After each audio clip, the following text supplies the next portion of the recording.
Hey guys, this is Alex from B&B Locksmith, and today we're gonna talk about how to make your lock, your cylinder more secure without replacing it for like a high security cylinder or something like that. And we will make the cylinder existing. In this case, it's a Baldwin. It's a Baldwin, and let's see if you can see that. Yeah, we got a Baldwin, and it's called rim cylinder. It's basically from a lever handle set from Baldwin Locks.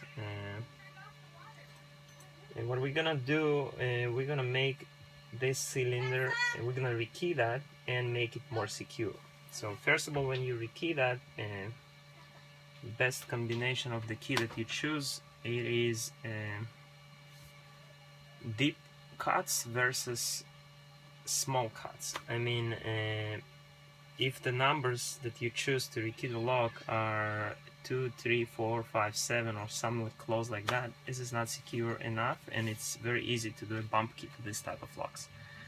If the key is let's say 2, 7, 2, 6, 5, something like that, so you got like small cut and a deep cut, and it will make much more difficult to make a P to this lock.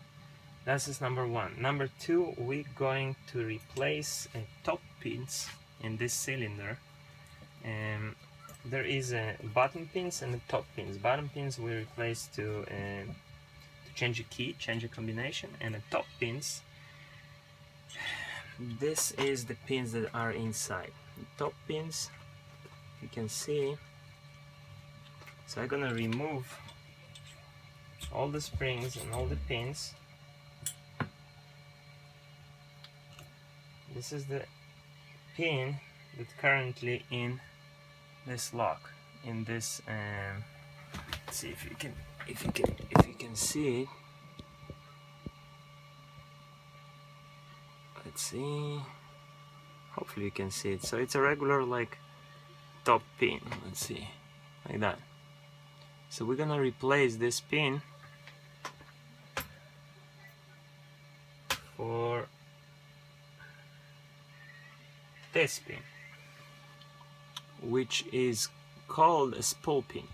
So what it does, yeah, I guess you can see it.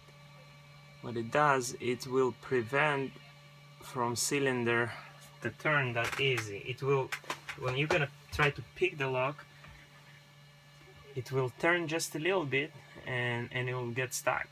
It will be much more difficult to turn the cylinder by pick or by bump key. So this is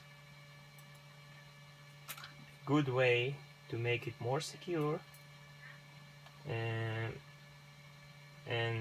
not expensive, like to keep the cost as reasonable as possible without putting like a high security locks if it's not necessary, as in this case. So we're gonna add right now, let's see if you can see those pins one by one. I'm gonna put all of them. Usually sometimes like in sledge locks you can see only one spool pin and all the rest are regular pins. When I do this type of job, I like to install all the spool pins, all of them, and maximize the security as much as I can.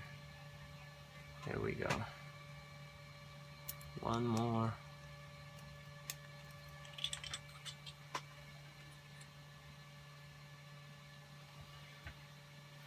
Two more. So yes, it is not gonna make the lock high security, but it is going to make it more secure than it is. It will definitely make it harder to get in. Like even for me, if I'm gonna try to pick it, it's gonna take me a longer time than normal like sledge, when I can take a bump key, just bump, and sometimes it's open right away. Okay, let's see, let's put our combination in the key.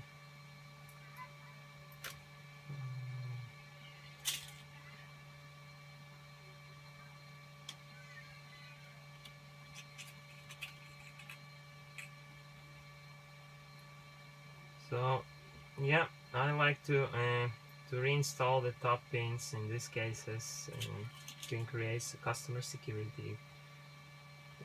Customer like that because sometimes I just show them like how easy it's to do a bump key, especially when it's like quick set locks. So yeah, sometimes I do replace them even in the quick set locks, and it is make them more difficult to open. Then you do it for the same lock like 10 times this bump key and it doesn't work, doesn't want to open. And first time you do the regular one, it opens right away. It's like regular quick set locks. And sledge are more difficult, the springs are stronger, the locks are more solid, I like them more. But when you also add this type of security, it will be much better. Easy, cheapest way to make your lock more secure. And that's it for today. If you got any questions, let me know. Just like the video and put a comment. I'll be happy to answer. Thanks.